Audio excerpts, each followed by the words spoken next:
Hello and welcome to episode 139 of The Dive Down, a Magic the Gathering podcast focused on the latest decks, trends, and strategies for the casual spike. It's a new voice coming at you this week. My name is Dave Harbarger here in Chicago, and with me on the line from Cleveland, Ohio, it's the one and only Shane Beeps. Shane. It's me. I'm in here from Cleveland. I also forgot my good microphone. I really couldn't have fit it in my bag. Traveling for some family stuff and using a not as great headset, but I'm glad to be here with you, Dave. Yeah. It's our first episode together in 3 weeks, right? Oh man, you're right. Yeah. How's the new house, my friend? We're living amongst boxes. I'm in a very special kind of IKEA hell right now. That's the only way I will describe it. It's a lot of Allen wrenching going on. IKEA hell is one of my favorite lines. They have the H with like the E umlaut. Yeah, they're potholders. It's funny. IKEA hell is my favorite pavement song too. It's our first episode back with mostly the team. As you all know, Stan still out at this point right now, but in his place this week, you know him, you love him. We have Evart Moughon, aka Aspiringspike. How you doing, Evart? Filling Stan's big backpacks. Yeah, it feels really good to be back. Yeah, I feel like it's been forever, man. Yeah, it's only been like 2 months, but it feels like a lot longer because it's been a really action-packed 2 months, Yeah, we've definitely wanted to find the time to get you on, post Modern Horizons 2, but you had the good sense to take on being on Channel Fireball, take on this trophy race, take on the full-time streaming, and there's not a lot of time left for the bigger shoes of the Dive Down guest spot. Everett's got 3 full-time jobs right now. So on this episode, we're going to do maybe a little bit of a grab bag. We're going to have some takes, some dives, maybe even some listener questions. We're going to start with some discussion, reactions to the Magic 2022 product roadmap announcement. I know everybody had a lot of fun with that stream and even more fun on Twitter afterwards. We have some thoughts we'd love to share. After that, we're going to talk with Evart about his recent run at the Hunter Burton Memorial Open, and specifically talk about the dress down Death Shadow deck that he piloted to a top 8 there. And after that, we'll do a little bit of listener questions, as I mentioned. But now that we're getting back in the swing of things over here at the Dive Down, before we really get into it, it's time for a little housekeeping. Thank you to new patrons Ryan N. and Jeff H. Thank you so much for joining the Dive Down Nation. I hope that you're having fun in the definitively discreet Dive Down Discord. Just a reminder, we migrated from Slack over to Discord a few months ago, and we are loving it, especially the impromptu streams that we and some of the patrons are doing inside of the Discord itself. It's a lot of fun. It's a lot lower fi than just doing a Twitch, but really enjoying that aspect of it. Oh yeah, for sure. The Discord's been great. It's kind of like a rejuvenated energy. There's some people who just never wanted to get around to coming into Slack. It's just another piece of software they have to have on their computer. I think Discord is something that a lot of people have been into, and it's been nice to have the community get a new bump in both animated GIFs and stickers and streams, like you mentioned, Dave. So if you're interested in joining the Patreon, head on over to patreon.com/thedivedown, all one word. $1 a week is all you need to join up, and more gets you different kind of swag and other kind of benefits. So if you want to help keep us going, we appreciate it. Patreon.com/thedivedown. Yeah, and just mentioning on the Patreon kind of angle while we're still talking about it, now that I'm back online functional with my own stuff in a new house, I am ready to start looking seriously at the deck boxes, getting those into production. And Shane and I have a couple of ideas for even more swag to expand out. So I think there'll be some other fun things to share with people coming up soon. So yeah, check us out at Patreon if you want to. And if you'd like to support us when you're playing Magic the Gathering, especially Magic the Gathering online, go and check out manatraders.com and use code TheDiveDown2021 to get 15% off your first 2 months of Magic rentals. And honestly, we got Spike here. So let's just give Spike a promo and head on over to his stream, twitch.tv/aspiringspike, all one word. And let me tell you what, you should just sub to him. He's the best. He's the best early day modern streamer. I'm not going to take anything away from Fran or the rest of our friends who do the afternoon streams. Evart is the best daytime streamer. Well, Nassif streams daytime too. I feel like he's the best modern daytime streamer. If they were doing a Hall of Fame, Evart, come on, you and Nassif, you'd have all the credentials. Don't worry about it. There's like nobody on Twitch I look more up to than Nassif. Oh, he is awesome. Yeah. I mean, he's one of the best 5 players of all time, right? Yeah, easily. I mean, and then Everett 6th. Exactly. Yeah, I mean, lower than that. I'm so Nassif is one of the actually all of those kind of old school Hall of Fame people are people that I'm like, would they come on the show sometime? And then I'm like, I don't know if they would, what they would think, but maybe. Hey, well, I'll say that Nassif of like all the big Hall of Fame guys, like nobody seems to be more engaged with the community than he is. Like he gave me a big raid when I was first starting streaming, and he's like always super friendly with tons of people. So I feel like if you would have a good chance getting him on the podcast. I think maybe we'll try it out. Yeah. So this week, we, like I mentioned for our intro segment here, we wanted to talk a little bit about the Wizards 2022 product roadmap announcement. We know this is a little old. We're going to be a week behind the time on this particular discussion, but Shane and I had some good chats about many different aspects of this Packed to the Gills product announcement that they had, and I was curious about a couple specific things with you too, Evart. So we'll kind of hop in there. I'm gonna give a real top line, kind of like this is what's going on and what's coming up in case you missed it, and just to give some context for our discussion. But we're not going to get super deep on the facts. First thing to talk about: the mainline sets for the rest of 2021 and 2022. The first 2 sets that are coming up, we knew that these ones were coming up. 2 Return to Innistrad sets for the next 2 sets coming up. A classic and I think mostly well-loved plane for people like thematically and also for some of the mechanics that both Innistrad sets had. How do we feel about going back just kind of in general? Evart, what do you think about these kind of like rehashed sets? Do you have any strong feelings about the themes or nostalgia for that type of stuff? Well, I really like the original Innistrad.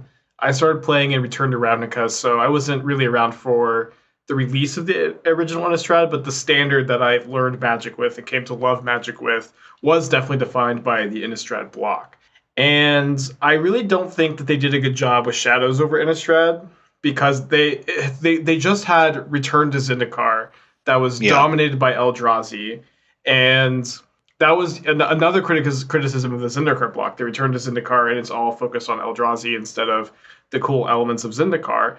And then they return to Innistrad, and it's kind of the same thing. It's just like so focused on the Eldrazi instead. And the Eldrazi are really cool, but you have them for 2 sets in a row, and people are excited to return to Innistrad. And you had a lot of good elements, but it wasn't what I was hoping for. So I hope they do a better job this time. Yeah, I mean, it was funny. I totally agree with what you said there. Like, in my memory, that's kind of like 18 months of gray Magic.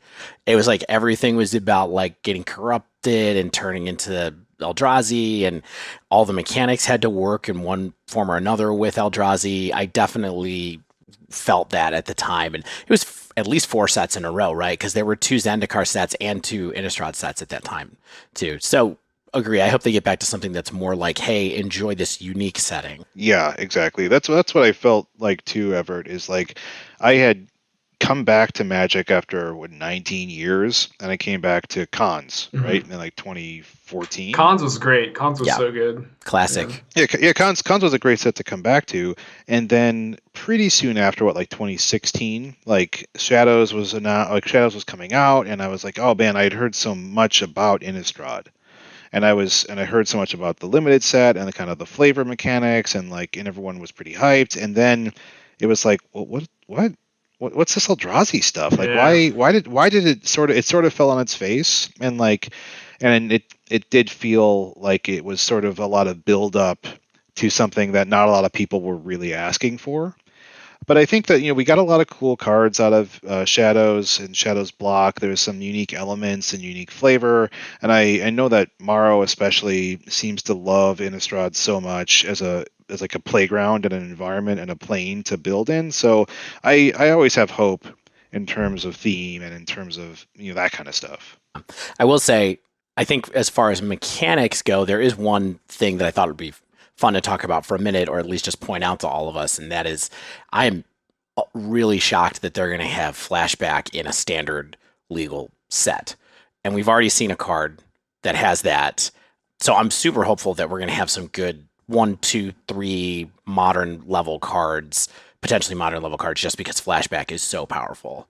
What do you think about that, Evert? I think that'd be really cool. I mean, flashback, I've talked about this a lot on this podcast, that Wizards really likes mechanics over the last couple of years that reduce the variance that exists from Mana Flood specifically. It's really hard to print mechanics that fight Mana Screw, but if you fight lots of like extra resources with your mana through Adventure, a few more big ones over the recent. Like Companion is a really big mechanic that just gives you extra things to do with your mana. They love that because they I think really want to mitigate the non-games that you can have in Magic sometimes, which I think is very good design.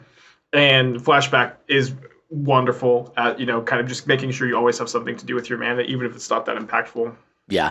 I mean, and then the other part about Flashback, of course, is just that, it makes you have synergies with, graveyard style decks where you get that extra card draw of self-mill and kind of all the different angles that you can work flashback cards for an advantage in different shells. And it's just exciting and powerful. I do imagine that they'll probably do some kind of twist on it. Like, I don't know if they'll be like, we did a cycle of flashback cards and they're all, different colors instead, the main cast and the flashback are different or something like that. So we'll see what happens. But yeah, I feel like flashback is one of those mechanics that Dave, Stan, Evert, you all these are the colors that you like, the kinds of spells that you like. I think it'll be a playground that you guys will enjoy fooling around in. I mean, I'm not anti-flashback. I think it's, like you said, Evert, I think one of the best things about contemporary Magic design is giving players optionality at different mana costs, and flashback allows that, where it's like it could be cheaper going into the graveyard and then more expensive coming back out. It could be vice versa, where you can take advantage of like that Thought Scour effect and then cast it back out for like a cheaper effect for something else. And so that's always good and that's always fun. Yeah. All right. The rest of the mainline sets that they announced this last time, I mostly wanted to talk about them because the flavor is really interesting of all these different sets to me. So we're going to return to Kamigawa for a set called Kamigawa Neon Destiny. But the art direction, everything looks like it's more kind of cyberpunk than it is any kind of high fantasy or time period that you sort of associate with Magic. And then the next set after that is called Streets of New Capenna, which is supposed to be a like crime lord based set. Like, this is some wild stuff, right? It's pretty wild. Like, I think the Kamigawa Neon Dynasty one, like, I don't know how, this is another one of those things where I feel like people were just sort of waiting for this. Like, they were like, oh yeah, Kamigawa is going to happen, and it's going to be a cyberpunk theme. It's going to be a future ninja theme. And then, like, it was. Like, so I don't know if that was, like, hand in hand with, like, a little bit of, like, leaked domain registry type stuff, or people just sort of called it. But I think it's cool. Like, Kamigawa to me, and I don't know about you two, like, Dave, were you even playing? This was during my hiatus. Yeah. Yeah, and I think, Everett, you said you came back after Kamigawa too. I started to Return to Ravnica, so it was before my time. Yeah. Yeah, so it's like, to me, Kamigawa is just one of those modern era sets where it's like not a lot of stuff is getting played. Like Kamigawa doesn't have a big sort of thematic impact on my experience in Magic. I'm Lava Spike. Yeah, I feel like it has a lot of iconic cards though. Despite not having, yeah. It's so weird because when I think of Kamigawa, I think of a lot of really, really, really fascinating cards that are super cool to me, like Arayo and Sensei's Defining Top and Umezawa's Jite, and like the legendary lands that have an upside, like Minamo. And then like there's all these weird legendaries. I remember like I opened like a random box of cards one time, and it was like the Master of the Flying, and when you gave him flying, he flipped and he gave all your guys flying, and he was the coolest ever. I just loved all the flip cards. And I really like Kamigawa, and I wasn't a big fan of the cyberpunk genre, but I really like the cyberpunk video game that came out, and so I mean, this feels like this is the set I'm most excited for. I feel like the combination of like all the spirits and the ninjas and Kamigawa, and all like the deities that exist there, infused with the civilization that's advanced, is more futuristic, has a lot of potential to be very cool and very interesting. I think at very least it's going to be very different stylistically than a lot of Magic sets. And I actually feel like that's one of the main takeaways that I had from this whole announcement and the previews that they shared was like they're pushing the boundaries of the style of Magic, which I think is cool. I think that Magic has to evolve to thrive. It can definitely do the same thing it always does, and have to go to the same planes over and over again and have the same safe style. But that's how you end up with 1,000, Ikoras and 1,000 swords that get equipped. Yeah, Hour of Devastations, like the sets that just kind of I feel like to me fall flat and are like really safe choices, and I like the more exciting choices like Cyberpunk Kamigawa. Although the Streets of the Gangster Demon thing, I feel like that's going to be a hard one to execute well. Yeah, that's a risky one. I mean, I'm worried about it because for a few reasons. One, it's a 3-color set, right? Mm-hmm. And note that it is the other the shards. Shards. Oh, we get the triumphs, right? We're gonna get the triumphs here. That's what everybody's thinking. This is my fear. I think Evert. I just want. What are your general thoughts on the triumphs not in terms of just like do you like playing with them, but what do you think about their effect on the format? If we're talking about Modern specifically, I think that they are fascinating in the terms of like what is possible with mana bases, where it really has kind of exploded options and things have become really interesting deck building with triumphs. I haven't really been able to digest the implications of the full 10 triumphs being in the set. I know that I've been starved for a Bant Triumph and a Jund Triumph. Sure. Do they feel like risky cards to you? I have concerns. Do you feel like they knock down too many walls, or do you think they're kind of okay? I mean, it's funny because they're one-ofs mostly in decks, so it's like... Yeah, well, they're actually 10-ofs because you just get to tutor them up. Oh, right, right, yeah. It's just, that's why, right? I don't know. Yeah. I mean, fetch lands, I think at this point we have to accept that fetch lands define Modern, that they'll probably never be banned, and they will just be the best cards in the format for the whole time. And I do think it is a concern when you print cards that are good with fetch lands, because a lot of times they end up having to be banned, like Fields of the Dead, Uro, Mystic Sanctuary are pretty recent examples of cards that I think in my opinion, maybe Fields of the Dead would still be banned, but I don't think Uro or Mystic Sanctuary would be banned without fetch lands. Absolutely not. Yeah. And I just making fetch lands better, I think, is inevitable though. Like the card, like they work with so many things that it's not really possible for Wizards to constantly design around them. And I think it's just kind of inevitable to get the other triumphs in the format. I'm excited to play with them. I don't think it's good. I mean, Mana in Modern is already really, really good. Right. Yeah. How much of a stumbling block is it for them to not be there really anyway? But it is true that Blood Moon is very good against the triumphs, and if mana gets too greedy, that is somewhat of a safety valve for just perfect mana in Modern. How long can we lean on the crutch of Blood Moon to save us from the powerful mana that exists in Modern? No, don't suggest Wasteland. Please don't suggest Wasteland. No, I would never. Yeah. I would never. We don't want to take the discussion Alpine that Moon, way.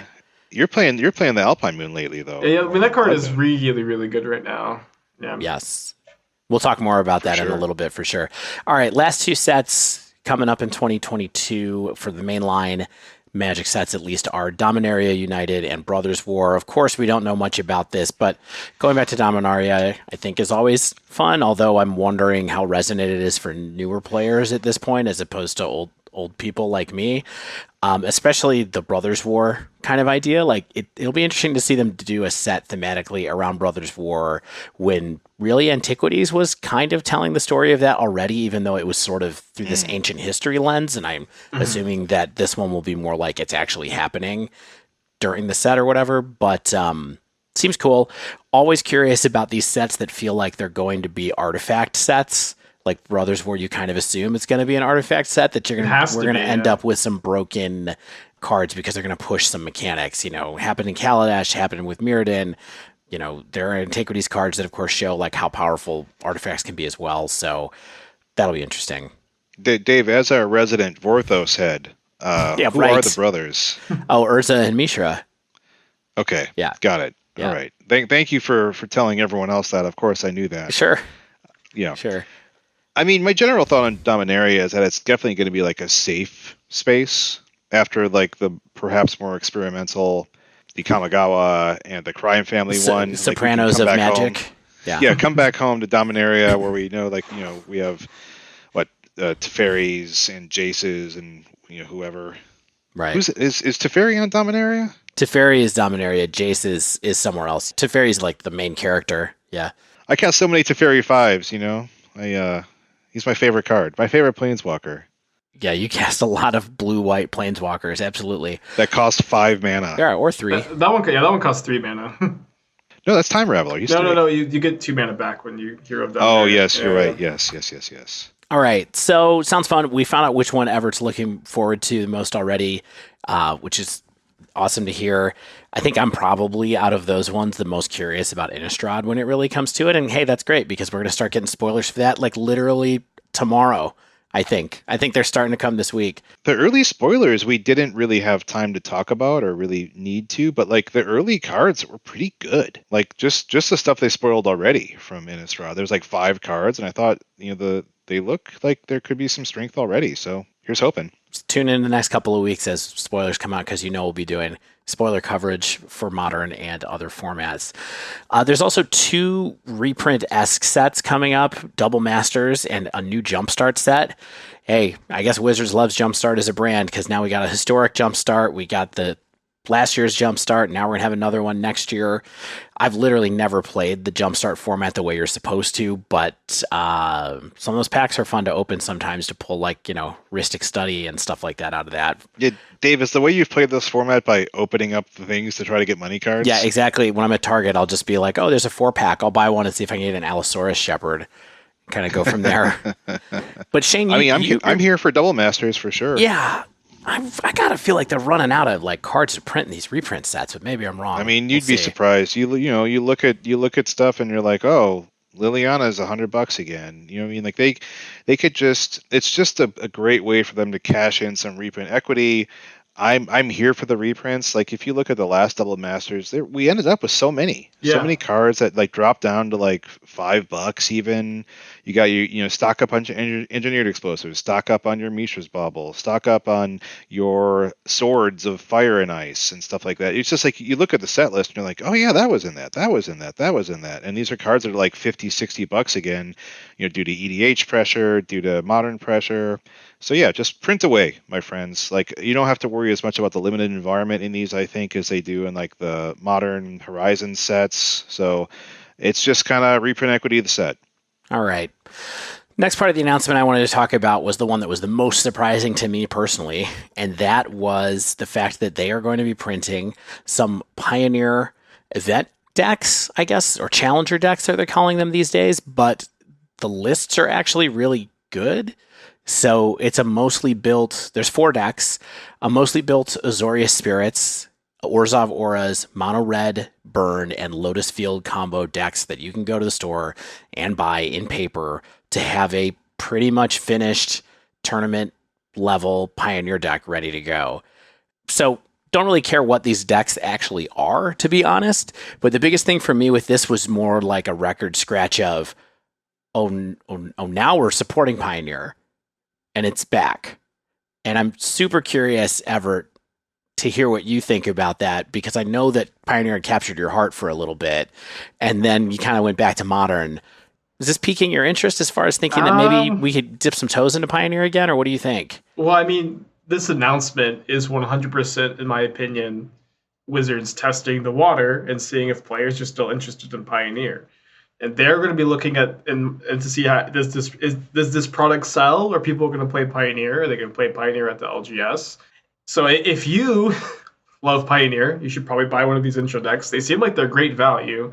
They really put a lot of effort into them. But these decks don't interest me personally because I'm someone that's interested in interesting formats, and I haven't been very involved in Pioneer because Modern's been so good, and it's focused so much. Yeah, that's the problem, right? Yeah, Modern is just so good.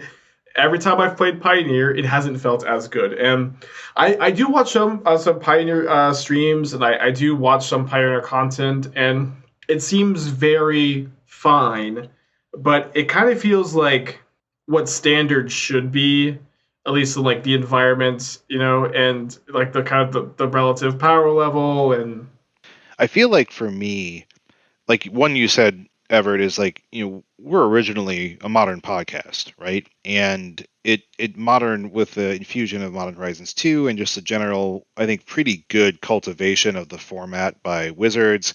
Modern is in a great spot. It's continually interesting and all that kind of stuff that keeps us focused on it, right? And we'll talk about that in a little bit, I'm sure. And Pioneer has, like you said, sort of felt like the same decks that I've been hearing about are still there, right? There's a sacrifice type deck, there's a spirits type deck, Phoenix is still ruling the roost, all that kind of stuff.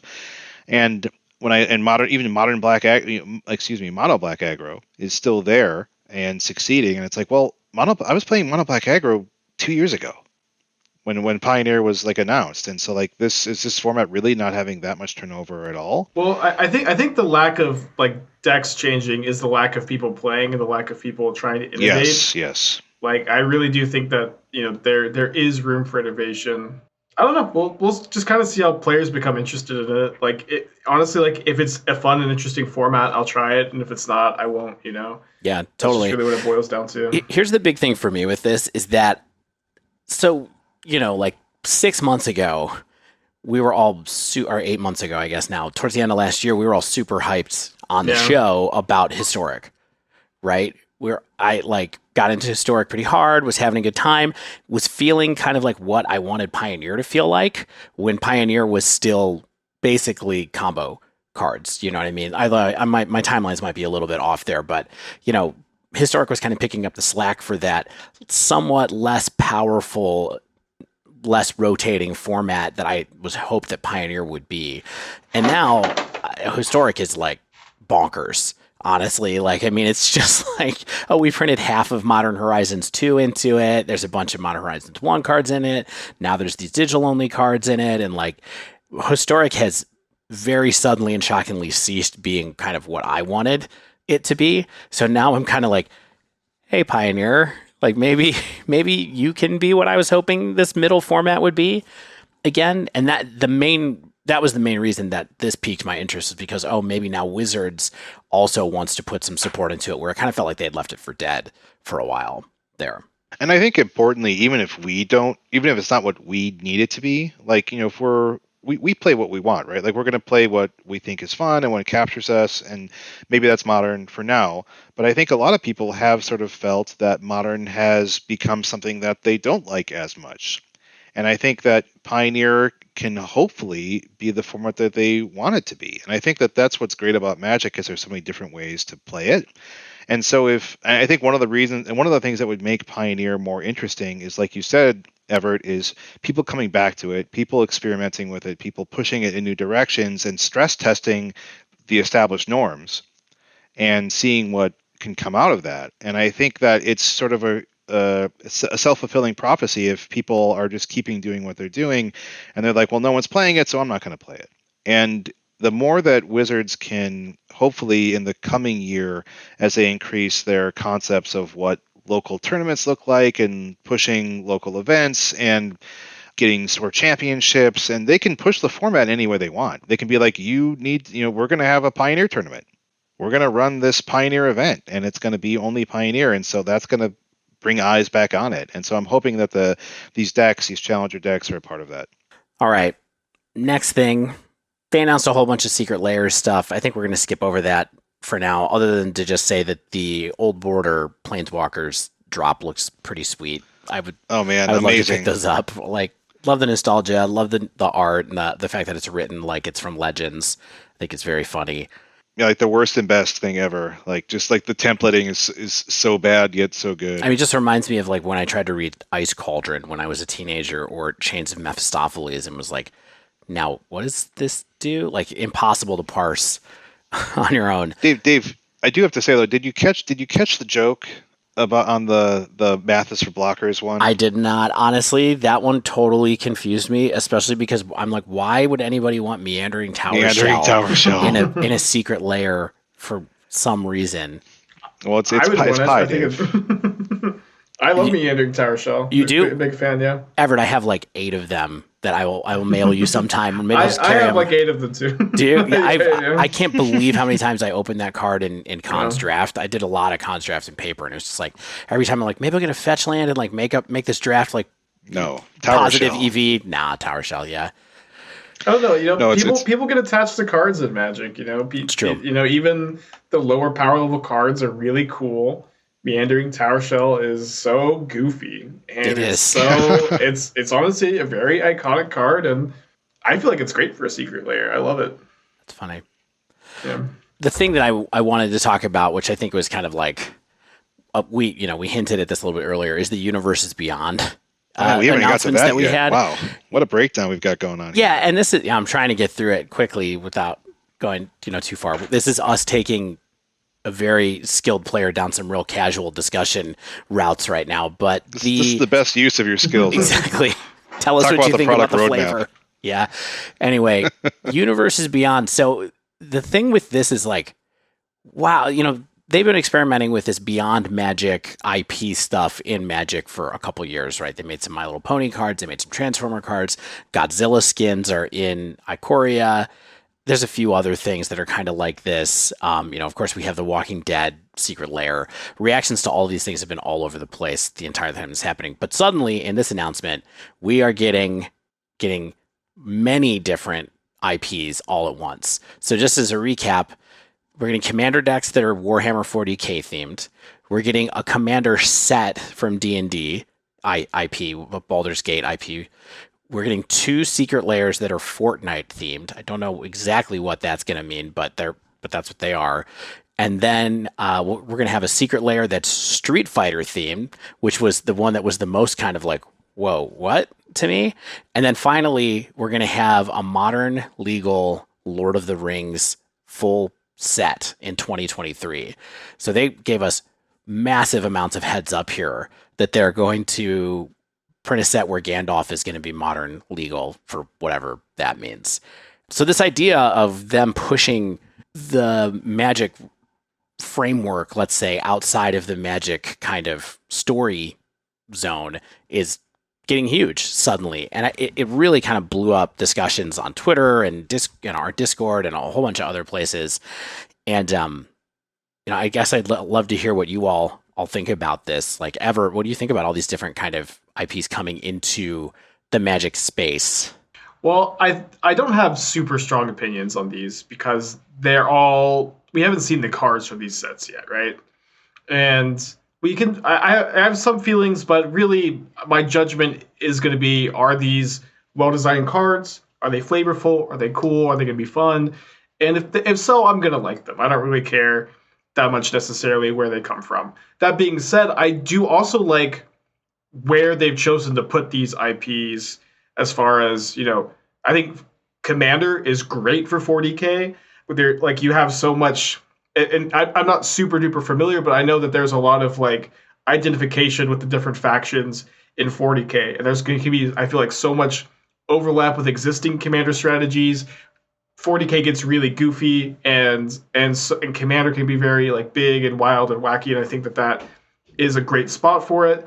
I think that something like Fortnite, something like Street Fighter, these have to just be secret layer products where people who like these will buy them and they'll really like them, and they won't be for most players, just like most secret layers. I don't have strong opinions on these.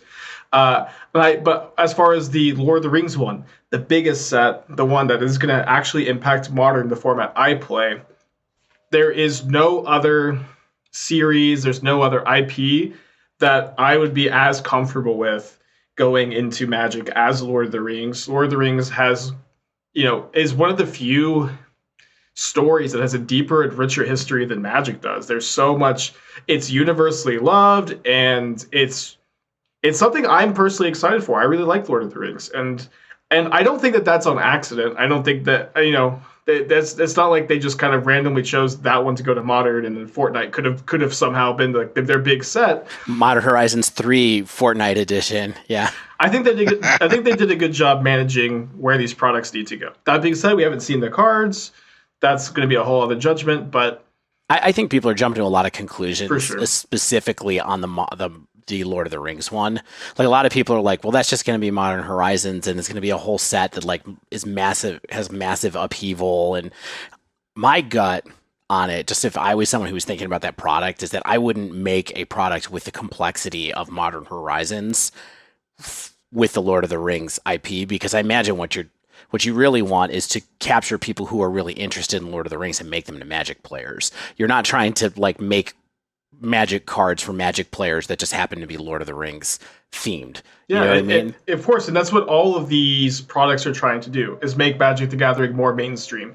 And of course, like, it's a very corporate way to do it.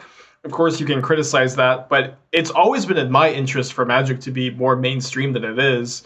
You know, I've said there's tons to be critical of Arena. I have a lot of criticisms about Arena, but the best thing it's done for Magic is brought a lot of people who would otherwise never have played the game to the game. I think that's great.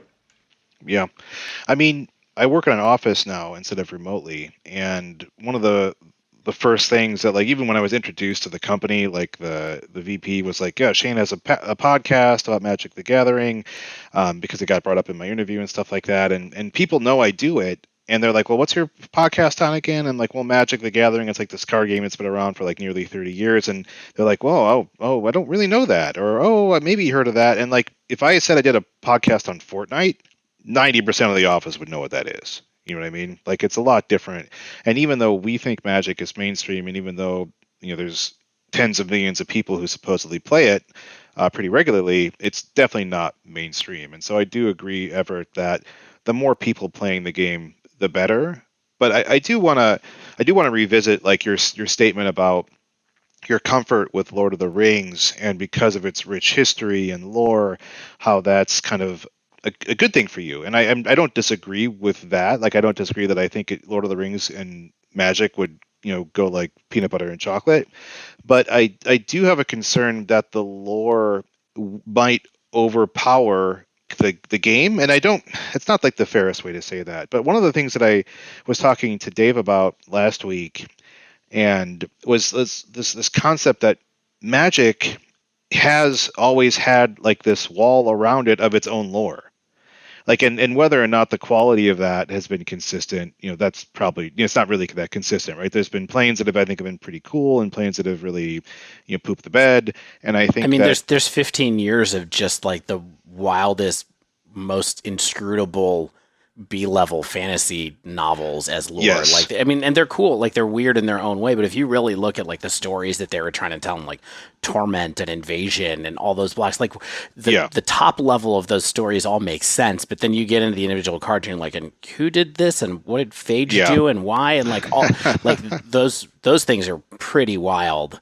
And I think that maybe where Shane is going is, I kind of said that in bringing Magic to more popular culture right now, they're kind of putting forward the thing that is the real genius in Magic, and it's the best card design game that there is. Honestly, it's the best design system that there is.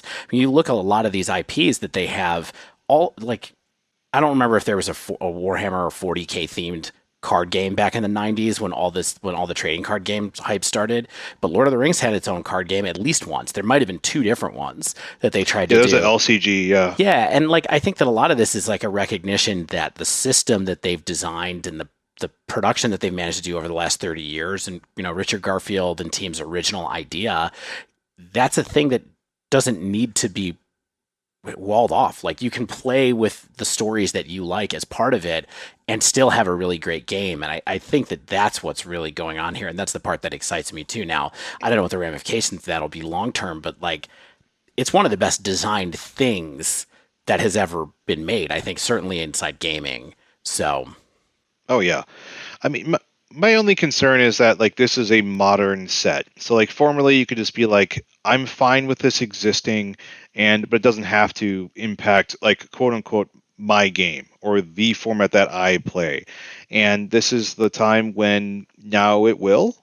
And ultimately I do think it's going to be fine. It's one of those things where it's like, I think I could be like, well, I don't want to sit across from Frodo. I don't want to have a Gandalf the Grey cast against me. How about Gandalf the White? Is that one okay? Give it 2 weeks 2 weeks and everyone's gonna be like, okay, fine, whatever. Like Yeah. it's the best game. We're all gonna love this game. We're gonna keep playing this game in these formats that we love, and let's just make the tent bigger. Is fine. For sure. And we can't judge a set that we haven't seen. I really like they absolutely could make it goofy and they could make it corny and they could make it like really clash. I don't think that they're going to do that. I think that they've done a really good job with like the production quality and the presentation of cards lately. But it's also true like the premise of the Magic lore is that we have a multiverse. So we have infinite combinations of universes. Why is it so wild that like traveling between universes, you can't go to the Lord of the Rings universe? It's true. Yeah. I feel like, especially when Lord of the Rings is also a fantasy, although like maybe a lower concept than Magic typically is. I feel like with specifically Lord of the Rings, I feel like it's just like a good fit. Now, if they have Fortnite all of a sudden, Jace Bellerin, okay, well, I would that would be kind of cool if Jace is like actually in the Fortnite game and he's like flossing and stuff. But I don't know. My nephew will like it. Yeah. Can I give you my called shot on the Lord of the Rings set? Sure. A year and a half out, I think it's going to be more like a core set than it's going to be like a Modern Horizons set. I think it's if there's a in power level, like I think in complexity. I think if you imagine like so in my mind that means that there might be 3 or 4 cards that have the right rate to make any splash in any kind of Eternal format. Like it makes me think a little bit about like Conspiracy is sort of what I imagine the set might be, where it's like there were a couple cards in Conspiracy and one, of course, very notable mechanic that made a splash in Legacy, but like, it wasn't 80% of the cards like it happens with Modern Horizons, where it's like every single card you see in Modern Horizons, you're like, there's some deck that could use this card eventually, and I can't believe they put Surveil and Delirium on the same card. Like that's not going to happen in a Lord of the Rings set that I think is about bringing people into the game. You're going to have a 1/1 halfling a Hobbit that's a 1/2 that makes a food token. Like that's going to be it. It's going to be a 1 mana 3/1 with dash. For 2. That makes a treasure token. When it connects, it makes an elven bread token. Yeah. That can give you 3 life or 1 mana. Right. Okay. I've got a called shot for the Lord of the Rings set. Okay. I think that they are going to use a lot of flavor outside of the Hollywood movies. They're going to use a lot of the expanded lore from the Simulacrum, a lot of the lore that the mainstream media isn't quite familiar with, as well as like a lot of the mainstream stuff too. And that way it's not going to be such a jarring Hollywood trilogy insert. I think that there's a lot of deep, rich history that people aren't familiar with and they're going to like in the set. That's at least what I would do. Yeah, I think that's something Stan pointed out too when he was popping in. He was like, look, the art this is not Ian McKellen. All right. Like this is original art, and I think that's just a good breadcrumb to follow. You're right, Spike. Yeah, for sure. All right. Well, thanks for indulging me in this discussion about wild speculation and art direction and the future of Magic. I think that there's a lot of there's a lot of sort of flummoxing stuff in here, like where people are just kind of like, huh, they did that. But I think there's a lot of stuff in here that's really positive overall when it comes down to it, and nothing that really makes me existentially worried about Magic or anything like that. So looking forward to a great year. Let's take a little break, and then we're going to come back and talk a bit about actually playing some Modern. Stay with us.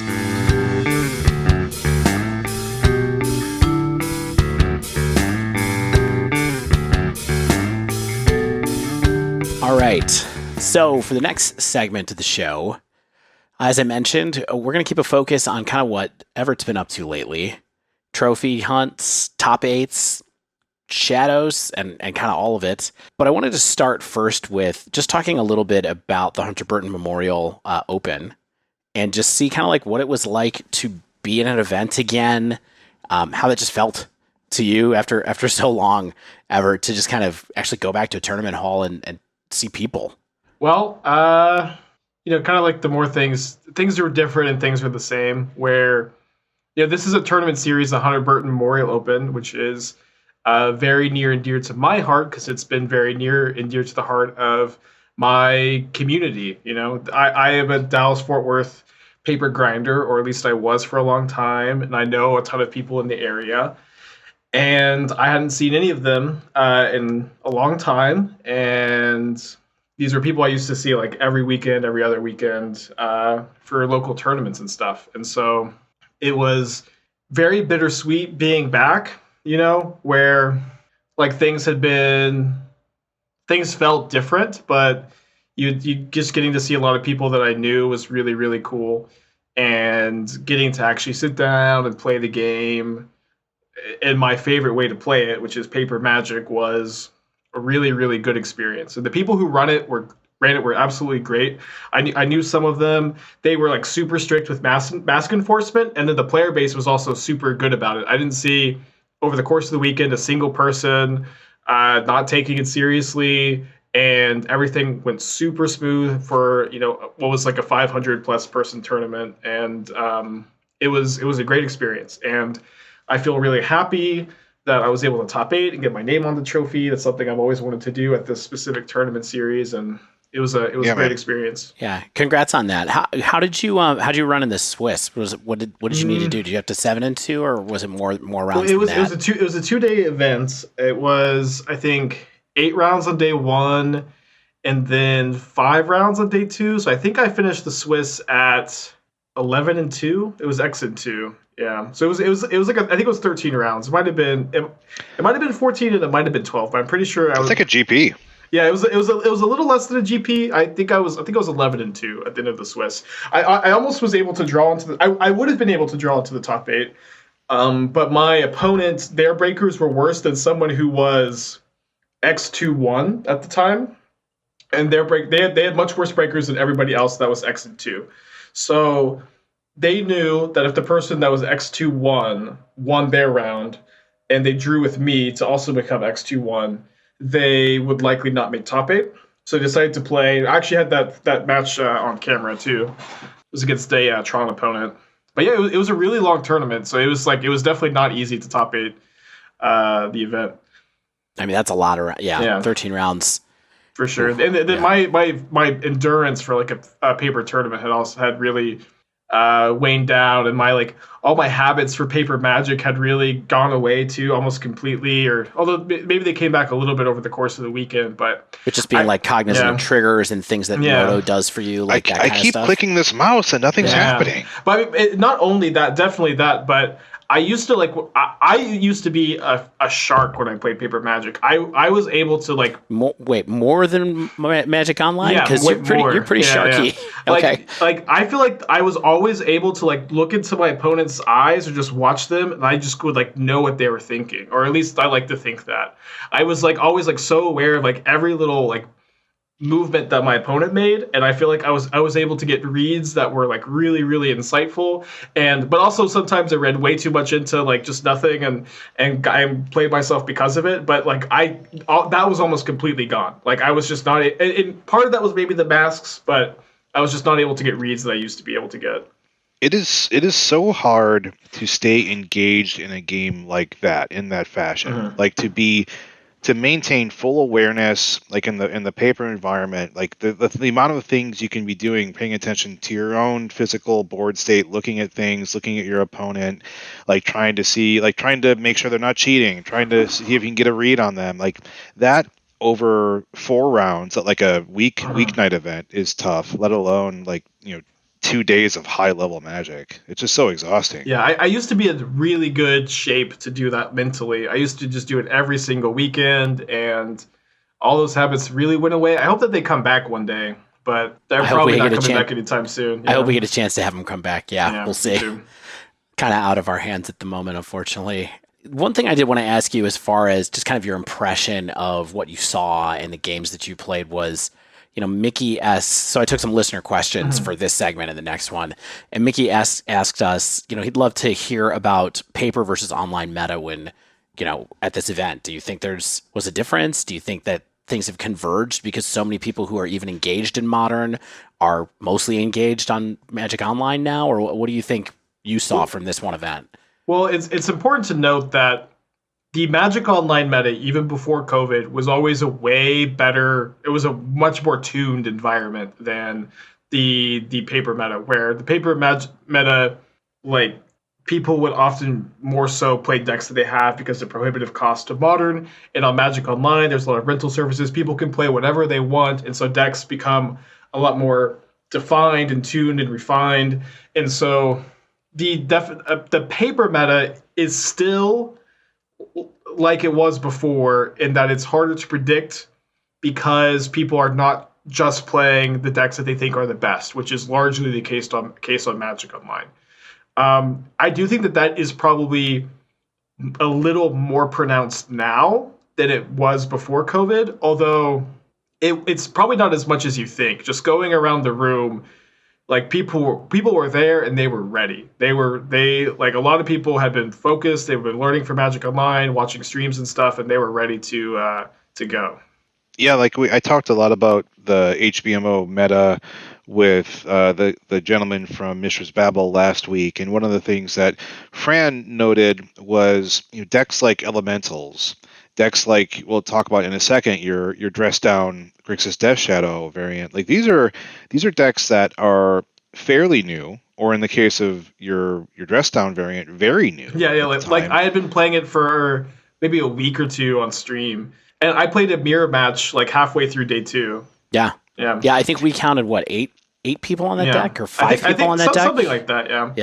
Yeah, and like these are decks that are either expensive, that are a lot of new cards like Elementals, or things that you have to be, like you said, paying attention to the online meta. And yeah, there were definitely some sharks out there for sure, other sharks. Yeah. So you feel like, though, you still saw that kind of like people bring the cards that they have and they just want to participate.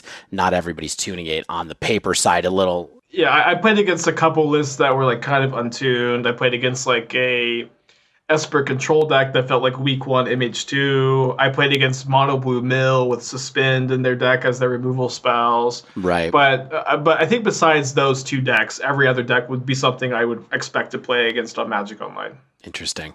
All right. Well, speaking of the deck selection and everything, as we just said, you had a really interesting choice. I know it's been a few weeks, and so that deck has kind of made the rounds a little bit. But the Grixis Death Shadow with Dress Down deck, or maybe it's a Grixis Lairs pile with Dress Down and Death Shadow. Like, I don't know quite how you think about the deck, and that's part of what I would love to hear. But it was a really... Yeah, this is clearly a Croxa deck. Yeah, exactly. But it was a wild thing to see this convergence of a lot of different ideas coming in. And so for people who don't know about the deck that ever played, I'm going to do like a quick anatomy of the deck, and then I'd love to talk about kind of like where it went. So the basic thing from my read of the deck list was that we really started with the red-black mid-range package that you had kind of worked out early on in Modern Horizons 2. You got your Ragavan, you got your DRC, you got Bauble, you got a couple of Croxa, you've got discard spells like Inquisition Kozilek, Thoughtseize, you got your Bolt and Unholy Heat, and that was kind of like the core of that red-black deck. Now, there have been a lot of stuff that had shot off of that core over the last couple of months as well. There's been the Grixis Lairs piles. There's been even some Jundi type decks that have built up around this same kind of core. But the Grixis deck, what it brings to kind of like to bear, from my estimation, is Expressive Iteration and Drown on the Lock. Is kind of like the 2 things that were the most common things that ended up in the Grixis version of this deck. And so I wanted to ask just about that. When you're thinking about playing the Grixis version of this type of deck instead of one of the other ones, is it because Expressive Iteration, is Expressive Iteration just like the best draw spell in Modern right now? Because it feels like it's replaced everything everywhere else as far as that kind of like, I'm going to play a card that just draws me cards. Mm-hmm. Yeah. Expressive Iteration is definitely the best draw spell in Modern. And that's honestly not saying a lot, because draw spells in Modern have historically never been very good. But Iteration is cracked. But you've done a great job breaking this down. I'm like super impressed, where you're absolutely right. This is the red-black mid-range deck. And I think that you are supposed to think of this deck, the more controlling Grixis decks that play Snapcaster, the red-black deck, the Jund deck, the Mardu variants, as the same deck, but you're choosing different tools to attack different metagames. So with this deck specifically, like the card Dress Down, I think was fantastic for a few weeks. I think it's still very good. I still like this deck a lot, although I've started to pivot back a bit to red-black, and we can get into that later. But the cards Sanctifier and Vec, and the Sanctifier and Vec, and then Elementals were both really, really popular. And they were popular because they were good against the red-black. Sure. Yeah, the main red-black mid-range deck, kind of. Yeah. And Dress Down is very, very good against both of those decks, where all of a sudden you can Lightning Bolt to Sanctifier and Vec, you get to counter the Omnath and Risen Reef triggers, you get to stop Solitude from gaining, making you gain life and killing your Death Shadows. The card is like a really good answer against all the things that are good against your archetype. That's awesome. So my question would be a little bit then, did you come up with the idea, like where did that inspiration for saying like, okay, Dress Down is a card that I think everybody looked at on the spoilers and went like, well, it's a permanent, it draws a card. Like it's definitely like notable because you're like, oh, it draws a card that signifies something. And then it has all this text on that you're like, how often is that going to come up? Like, had you had your eye on that card for a while thinking it was going to be playable, or were you kind of just looking for tools against those matchups with your red-black shell and you ended up on that? Well, I had it on my radar from Legacy players mostly, where Legacy players were talking about the card on Twitter for weeks and how it was just like a great answer to Urza Saga, how it did so many things. I saw these crazy screenshots of like of Dress Down with Uro. So it was definitely on my radar, and I was trying to find a good shell for it. And I was already playing a red-black or Grixis Shadowless on stream one day, thinking that Death Shadow would be really good because it doesn't die to Bolt or heat that often, and it was really good against the removal spells. And I had a suggestion in chat like, hey, can we play Dress Down in this deck from a user named Da Vinci? And it just fits so well, and I spent a few different streams tuning the list, and it all came together really well, where Dress Down not only is good against the cards that are good against your deck, but Dress Down makes your Death Shadow 13/13, and you can kill on turn 3 sometimes. And it's kind of weirdly like Temur Battle Rage. Yeah, it's almost, it's way better than Temur Battle Rage. Well, yeah, but you get the bonus of it being like a really good sideboard card in your deck that does proactive things. Like like you said, it kills Saga tokens, it lets you kill Sanctifier in Vec, like it does all kinds of things. And then also occasionally it lets you play a Temur Battle Rage on somebody. I thought that was pretty interesting for sure. And that just lends itself to one of the core concepts of Horizon's 2 cards that I think we talked about last week, which is flexibility. Like some of the cards just do a lot of different things, whether it's casting cost flexibility or utility flexibility. There's just a lot of ways Modern Horizons 2 shores up your deck building by giving you lots of options while also being powerful. And I think Dress Down is just another secret example of that. Like we kind of overlooked that. Well, speaking of choices, so Maria from in our Discord asked a question of you, which is, what's your favorite interaction with Dress Down? Just what's the one that feels the sweetest when you get to pull it off? Well, Bolt, or the sneakiest. Getting to Bolt a Sanctifier in Vec's pretty good, and you get to like respond to Walking Ballista or Spike Feeder, and they just enter or die. I've also played a Dress Down control deck with Thing in the Ice, where you go like end of turn Dress Down, untap with it, cast Thing in the Ice, and then you pass, your Dress Down gets sacked, and you cast one spell to flip it. I feel like I'm forgetting like one very cool interaction. I mean, this isn't that sick, but against Titan, if you have Lairs in play, like you always against Titan, you always want to try to set up this loop where you have Dress Down in your yard, and your end of turn you cast Dress Down, and it stays in play on your opponent's entire turn. Right. And then their Dryads, their Primeval Titans, they just don't do anything. That's amazing. Yeah, that's probably my favorite interaction, is just looping it every single turn and just demoralizing my opponent. Doesn't it feel like this card was, because I was looking at this card and I was like, okay, it's blue, right? Like, why is this not a spell? And then you look at it some more and you go, is this made to work with Lairs? Like, every time I look at this, I'm like, did they design this card so that you could recur it with Lairs? Because it feels like there's literally no other reason for it to be a permanent other than that interaction. Well, it's just a bit weird, I think, if you have it be an instant and say until end of turn or until the next turn, creatures don't have abilities. It's like if it's not in play. If it's not in play, things get like a little weird. Probably not that weird, but that would be my assumption, because that they don't usually love to have like big sweeping effects that affect the board in this way without it being a permanent, like an enchantment.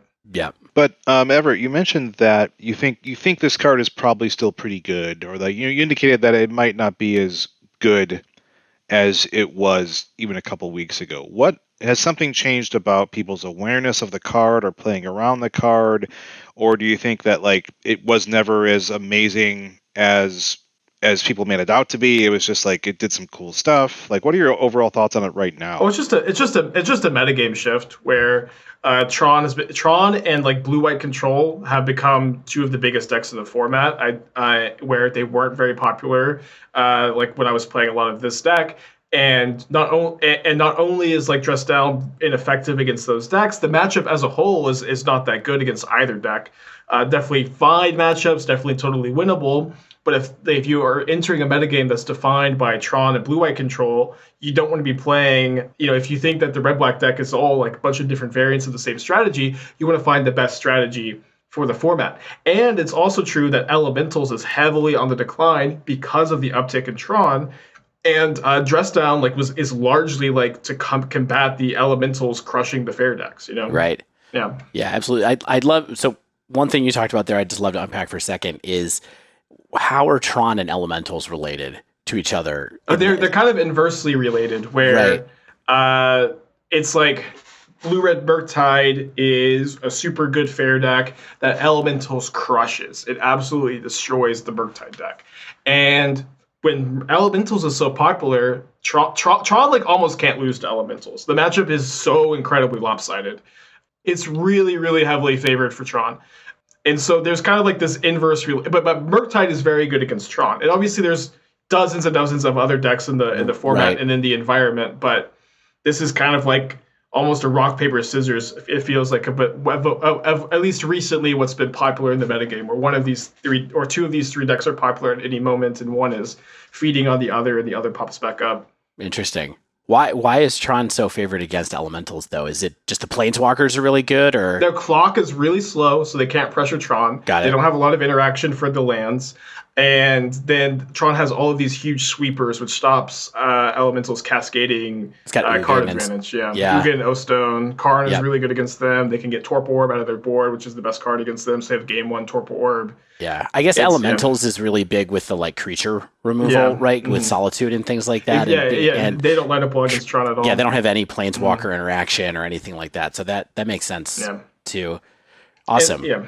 Those are my general thoughts. And so I've been liking red black mid-range. You get just straight red black, where Voidwalker's good against Tron. Kolagon's Command is a great out to the Chalice of the Voids that are preying on the other Dragon Rage Channeler Ragavan decks. And do you feel like the kind of incidental counter spells that you got from this Grixis deck too through Drown in the Loch, because I imagine that's kind of like where Drown in the Loch came from. Of course, that's like one thing I wanted to ask you about too, is this is a rarity. The Grixis list is a little bit of a rarity in the sense that it's playing Drown in the Loch in a full playset, but it doesn't really have a way to feed your opponent's graveyard. Like there's not a guarantee, right? Yeah, so for Drown in the Loch to be good, you either need to have a format that is kind of turning it on naturally, which I do think that you had for a while, especially with like the Cascade decks, Ragavan decks, Hammertime decks. All of these, like Drown is basically always online without you doing anything. And if that's not the case, you need to be playing Thought Scour to enable it in a control deck, or you can be playing discard spells, which also turn on your opponent's Drown in the Loch. Yeah, which you're playing in this deck. Yeah, that makes sense. Exactly. So you need one of those three elements to be good in order for Drown to be a good card in your deck. Does Drown just keep getting better in this metagame too because the curve of everything is so low? Now, it was, but then blue, white, and control and Tron. So got it. That's awesome. Yeah, I saw the red black list that you posted. What is there anything else that's new about the red black list as far as tech wise goes? Yeah, the only one is Den of the Bugbear, but it's like really good tech. I've liked Den of the Bugbear for a while. I just haven't tested it, and it was way better than I expected. It's like Raging Ravine that enters untapped. It's been very, very strong. I was losing a lot of matches to red black because I would just end up flooding out. But this card has been just crushing and stopping that from happening. Wow, if only someone had said that on our spoiler episode that card might be playable. Shane. I'm gonna read it real quick in case people have forgotten what this card does. My spoiler take? Okay. Yeah. Den of the Bugbear. Shane hated it. If you control two or more other lands, Den of the Bugbear enters the battlefield tapped. So it has to be one of your first couple of lands to be able to come into play untapped. tap for a red, and then has 3 generic red until end of turn. Den of the Bugbear becomes a 3/2 red goblin creature with whenever this creature attacks, create a 1/1 red goblin creature token that's tapped and attacking. It is still a land. So it is like a weird Goblin Rabble Master kind of thing. Well, I mean, I think one of the things that I noticed in your build, Spike, and I wanted to bring this up, is you had a pretty big commitment. You were running 3, so you had a pretty good odds of getting them early. And then red black is the kind of deck that I think can cycle through and like pitch away stuff it doesn't need as much, or like it can surveil it into the graveyard, right? So like, are you concerned about drawing one of those late, or do you typically just have so many lands that like, sure, I'm fine having a come into play tapped land if I need to type thing? Well, this deck has a very low curve, and so you really want those first couple lands that are untapped, because you really want to go like 1-drop into 1-drop 1-drop in this deck. And then after that, it is like often fine for you to have your third land intertapped, because usually it's very common that your turn 3 will be just 1 or 2 mana spell, because you're spending your first like 2 turns like using your cards, trading really quickly. And so in the late game, if you're top decking a Den of the Bugbear, you're way happier than top decking a fetch land or a mountain or something, because this is a useful utility land. And black red is a deck that maybe better than any other deck is just good at trading resources with your opponent.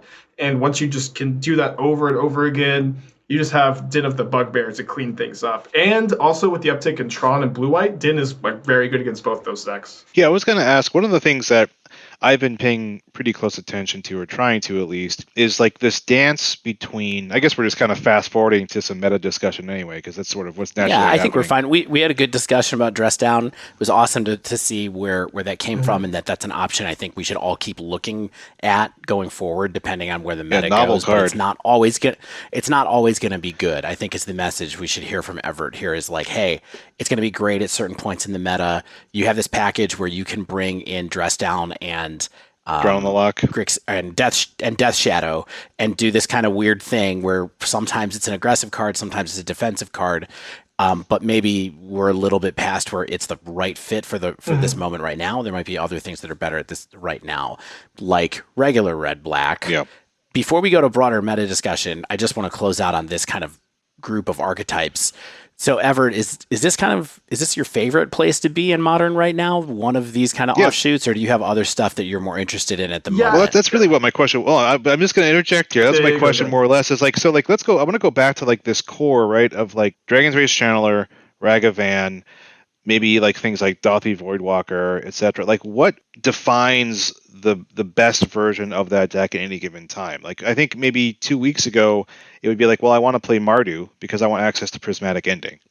And in a world where Tron is picking up, it seems wild to me that we would not want to play something like Prismatic Ending to get rid of those early Tron combo pieces, right? Where it's like, I have to get this prismatic effect off the board, I have to get this expedition map off the board, chromatic effect. So it's like, what goes into your thinking and your general thoughts and feelings about these Lairs DRC decks? Well, yes, they are my favorite decks to play at the moment, but I've been trying a lot of other stuff too. So I kind of view the deck as being a core Mishra's Bubble, Ragavan, Dragon Rage's Channeler, usually 7 discard spells, but that can be a bit flexible with your other flex spots. And then usually have Lightning Bolt and Unholy Heat, sometimes Fatal Push, but lots of 1-mana removal spells. And then you have a lot of flex spots where... Yeah, and you have Lairs, we shouldn't forget that that's implied. Lairs is it's the important part. Kroxa has been in basically every version I've played, but I just want to note that like TSB Yindrik has been playing kind of Snapcaster over Kroxa in these decks, so I definitely don't consider Kroxa to be 100% like core package. I got blasted last night playing this Grixis Death Shadow deck against the... Yeah, it's a very tricky matchup, but you can also like leverage your Just Downs against their Snapcasters, and it can be... Yeah. But the thing that blew my mind was it was one of the first decks where I really realized, oh, you can play Snapcaster Mage and Lairs and do some wild stuff if you're going to go into the late game there where you get Snapback and then do other stuff. Like that was kind of mind-blowing to me. Yeah, but I guess getting back to the meat of things. So once you understand what the core of the deck is, first you have to identify, like, is this core strategy something that I think is good at Modern at the moment? And I don't think the answer to that question is going to be no for a long time. But it was no until like the Dress Down deck, because there were so many Sanctifiers and Elementals decks But then you just need to understand, like, do I want to combat the Sanctifier's Elementals with the Dress Down Shadow deck, Iteration, Drown a Lock, or these cards that I want to be playing? Do I want to be playing the Prismatic Endings? Do I want to be playing Rin and 6 Tarmogoyf? And right now, like, Voidwalker and Den of the Bugbear, I think are cards that you can only play in red-black. I don't think you can play them in the 3-color variants. And Voidwalker is great against Tron. It's great against blue-white control. It's great against Living End. I actually like a lot against Rhinos, too. Rhinos is a deck that I feel like is definitely tier 1. It's very, very popular. Can be a rough matchup for these decks, and Voidwalker can just cast Crashing Footfalls. But there's a lot of weird tricks with the cards. And then also Den of the Bugbear, fantastic card, great against Tron because they can't kill with Ostone or Ugin. I can just get in that like last couple points of damage, and it's phenomenal against blue-white. They have very few answers to it. It does a ton of damage. It puts creatures in play, which they have to deal with. It's a nightmare for them. And you really can't play Den in the 3-color decks. I think the mana is just stretched too thin for it, and so right now I'm really liking red-black. Yeah, it's just one of the decks that I think it looks so clean. It looks so good. Like the decks are so hyper efficient now, right? Like just the threats are so low to the ground in terms of mana cost and doing so much. But I think what you said about 5 minutes ago is just like it's a resource trading deck, and I feel like that's the kind of deck that I lose, and I think so many people can lose so many edges on. And I think Fran mentioned this last week. Is just like we kind of were wondering why did the decks, the Mardu and the Grixis Lairs decks actually did really poorly at Hunter Burton Memorial Open. There were not a lot in the top areas of the tournament, and it's just one of those decks where you can screw up a lot, right? Like, so how do you? One of the things that I because you're on, I might as well ask you, like, how are you thinking about playing the matchup when you're playing with a deck like this? Like, is it about being as patient as possible? Is it about just like getting as much value out of each card as possible? Like, what are you trying to think about? Well, I think this is a really good conversation that I've been talking a little bit on stream recently. I used to talk about it a lot more than I do now. But every type of game player or Magic player in general, but any game that you play, you're usually going to fall into one of two camps. You're either going to be an intuitive player or a calculating player. And intuitive players form habits based on experience in the format. They have been in situations in the past, and they can navigate them because of their intuition and their experience in the format. And then you have calculating players who instead kind of think with the other half of their brain, and they're very like consciously always in the moment trying to figure out everything that's going on and like mathematically deduce what's the best spot in every moment. And they're like really good examples of both players. I think that LSV is like the most iconic intuitive player of all time. Maybe Frank Carson's the most iconic calculating player. Or Nassif is probably the most, or maybe the most iconic. I don't know. Nassif is super, super calculating, and he thinks really different from me. I'm always trying to get into his head, and I have a really hard time with it. So it's important to understand what you are so you can improve your own skills if you understand how you think. I'm a very intuitive player. And so when I'm making decisions in matchups, it's because I spent my entire life playing Magic. I've made the wrong decisions before. I've made the right decisions before. Similar situations come up. I understand what's important. I understand what's not important. And it's all different every time, but I can lean on that experience and that more so the intuition rather than the calculating aspect in different matchups to leverage that to success. So is that a long good answer of saying like, I don't know what I think about. That's what I feel at the time. Well, I do know what I think about. It's even a little more complicated than that, right? Where as an intuitive player, you're forming habits to make your decisions, and you need and your habits are formed because you're rewarded for good decisions that you make, right? And so you start to understand what's important and not important. And so as your good habits are formed, you'll start to make better decisions. But when you get into a new situation on a decision that you haven't made before, that's when your more calculating nature has to come in. And this is a little bit off topic, but if you're a more intuitive player like me, you don't need to use a ton of brain power on a lot of decisions, and you get to save your brain power for the harder decisions that you haven't run into in the past. And that's always been, I think, a big strength of mine, and why I've had a lot of mental fortitude, why I just can stream and talk to chat and play these matches is because I don't need to use that much brain power to make decisions because I've made them so many times. But yeah. You also don't make mistakes with that, like the technical mistakes either. Like you're practiced enough that you don't like press the wrong button very often or things like that. I definitely do all the time, but it's like you're going to build these good habits as time goes on. But I do think that I understand what's important in different matchups, and I've learned it over time. And my answer to you, listener, or to you, Shane, asking how do I know what's important is I've had a lot of practice, and that's really instilled good habits into me. And I'm saying to you, I can't give you a formula for success because that's not how my brain works. But what I'm trying to do is impart how I think about things. And if you really want to work and you really want to find success competitively in Magic, and you think that you're a intuitive player like me, this is an insight on my mindset and how you can improve yourself through hard work. Yeah, so the real question is, Everett, how do I cast Thoughtseize?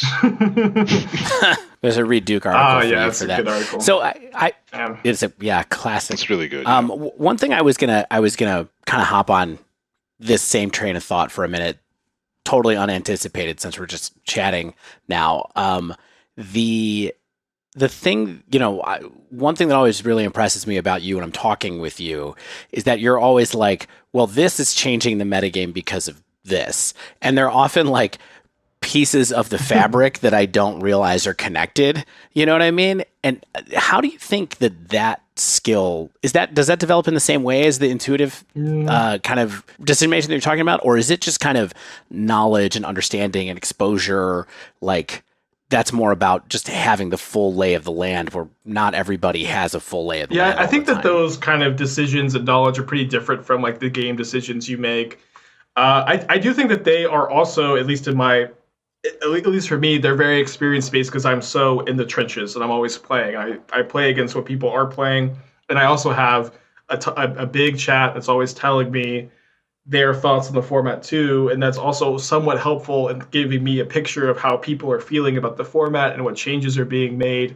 And I also feel like I understand who is advantaged and who is disadvantaged in most matchups. And so if one deck's becoming popular, that's a little bit of a string being pulled on other decks becoming less popular as a consequence. How do you start to notice when that's happening? Like, is it just your chat is helping you kind of like have a bigger data version of it? Because you can only see so many matches, right? Yeah, it's part of it. A lot of it is just the matches I play, and I'm in the trenches, and I have a huge sample size every day, and I'll notice when I haven't seen a deck in a couple days. I'll notice when a deck seems to become more popular, and obviously, my sample size is not big enough to get a clear picture, but it is big enough to get a more clear picture than almost anybody else because of the quantity of matches I end up playing.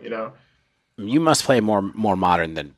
Yeah, it's at least top 2% of people in the world, right? So yeah, that's this. Yeah, I mean, nobody can have a huge sample size in Magic, right? It's just not physically possible by yourself to do it. So it's interesting. I do a lot of writing for Channel Fireball now, and so I usually have a modern stream up while I'm writing, and so I'm also like dissecting data when I'm watching that, seeing what they're playing against what they're playing, and it's just constant, Yeah, it's just your recallability is always so amazing to me. Where you're just like, don't forget this thing that you're forgetting about that's over here, and it's like, oh yeah, like why would Tron and Murktide be related? Well, I mean they're both, it's interesting. It's always an interesting discussion. This makes me look at one of the questions that we got asked from Nine Slinger, actually one of our newest citizens of the nation, was because you're playing so much, because you're trophy grinding and things like that. Like how are you keeping up? Like how are you keeping up besides just playing? Because like Dave said, like even if you play 3 leagues a day, that's 15 matches, right? And that's a lot of games, right? That's a lot of Magic. But it's still like it's a GP every day. yeah. But like it's still like, the sample size required to like actually know what's going on in the meta would be days and days and days, right? Like to like actually know, to like actually have counts. So like how are you thinking about this, and like what are your tips like you think you could have for our listeners who can't play a GP a day? Well, it's hard for me to have tips, right? Because this is what I do, this is what works for me. So it's hard for me to necessarily say, like, I'm not someone that is, naturally just a genius. I'm someone that has to spend this much time, and I don't really take breaks, and I spend most of my days, most of the day, working on this stuff. It's your job. Yeah, it's your job, for sure. And so that's how I do it. And I guess my advice to you is, if you are wanting to understand more, is besides just working hard at it as much as you can, because that's the most important thing, is you can ask people that are smarter than you or have more time what they're thinking about it. And obviously don't take anybody's word as gospel, but try to weigh what they're saying to you and form your own opinions on it. And that's definitely what I did when I was newer into Magic, is I surrounded myself with players who were better than I was, and that really helped me. If you feel like you're the best player in your play group or the best player that you should look to find somebody that's better than you to improve. Yeah. Yeah, it's like using the work that someone else has done, right? Yeah, like course, they can hang out in your stream, they can ask you some questions. I answer as many questions as I possibly can, and you can come and ask me questions if you have specific questions. The more specific question, the better, because like we've been getting to hear, a lot of these topics are really, really complicated, and so it's the more specific question, I think the better you'll be starting to learn about things as well. Can we do like a quick rundown of what kind of like maybe you think is the meta right now? Like, I mean, not scientific meta. Like, I'm not expecting like percentages or anything, but like, where do you think it's all at right now? Because there's a couple of decks that we haven't talked about at all that I'm curious to see if we just like list out the stuff that you think is kind of like the top and the next, and then we don't have to do more than that. But kind of what's on your mind when you think about the decks you're going to see when you fire off a league? So I think the decks that you need to be the most conscious of are still Rhinos, Hammertime, Blue-White Control, Tron, and then like various Lairs mid-range decks, I think. And then you can also kind of lump Murktide into that deck. Murktide's definitely coming back as well. I don't think Elementals is very much on the decline at the moment. Could definitely make a comeback, but right now, at the time of recording, is on the decline. I think that Living End is also a deck that you don't want to completely ignore, but has been on the decline somewhat lately. I would say that one is probably the next biggest deck to be on the lookout for. Is that because, I mean, I hate to interject. Actually, I love it. But what do you think the reason is? Is that because like of less focus on pure creature strategies? So Living End is not just upturning the board and taking over? Well, it's a combination of Chalice of the Void being super popular in Modern, partially because of Blue-White Control, possibly because of Eldrazi Tron, partially because of like a lot of decks just have a Chalice in the sideboard. But Living End is more vulnerable to the Cascade hate than Rhinos is, because Rhinos gets to play Brazen Borrow, or Living End gets to play Borrow, but Rhinos gets to play Borrower and Prismatic Ending. I'm sorry, not Prismatic Ending. The command, Prismari command, to just have more and more answers to hate pieces than Living End gets to play. And so I think Living End is still a very, very strong deck, but I think it's just kind of a symptom of other decks emerging to prominence. It also doesn't have a great Tron matchup. I'll say that, where Tron like often main decks Relic and then has a bunch of sweepers too, which can just be a bit awkward against them. It's also true, and Karn can also get Chalice on 0, which is something you have to worry about game 1. Yeah, not good. I also do think that Reanimator decks are starting to become like somewhat of a player in the metagame. I don't think I'd put them even like the next deck on this topic, but they are, in my opinion, on the rise. And I think that we might, in the next couple weeks, start to see the list become more and more refined. I've been working on a lot of Reanimator decks. Yeah, I love when you play them, because I just keep trying to iterate and watch other people iterate on it. It's been a really, really fun challenge building these decks. I know Doomwake's been working really hard on them too. And I think that we are very close to having like some like defined metagame Reanimator lists. I think that they might come out soon. What is it about? I mean, you said a lot there, right? But one of the things that I think is most surprising, perhaps, is the emergence of Azorius control. What do you think, besides Wafo-Tapa, one of the best control player, if not the best control player of all time, perhaps, playing it every weekend? What is making Blue-White Control a player again in Modern? Well, it's a combination of a lot of different things. One, the greatest control player of all time, Gabriel Nassif, has also started to popularize the archetype. But it's also definitely true that like a lot of times some control lists will be very heavily metagamed, and that's why they find success. That's like a lot of why control decks do well. But a lot of times, like the player base as a whole won't understand why these decks are so heavily metagamed, or they won't be well positioned for more than a week or two, and players won't want to pick them up. And sometimes a list like Wafu's list, which is really good, will really connect with a player base better than like a more metagamey list does, if that makes sense. And this one, like, you know, there is definitely a degree of this list is popular, and this list is a deck that people like, and this is a deck that people have really gravitated to. And there's kind of a snowballing effect with that, where, you know, Wafu plays it, wins with it. Nassif plays it, gets second, and there's just like this snowballing effect of more and more people trying to pick it up and really, really liking the deck. And that is somewhat of an indicator of power level, and Blue-White is definitely one of the most popular decks in Modern at the moment because of these effects. But it's also like at a certain point gets to a point that you're like defining the metagame, and then at that point, that's when you can start to exploit it a bit, you know?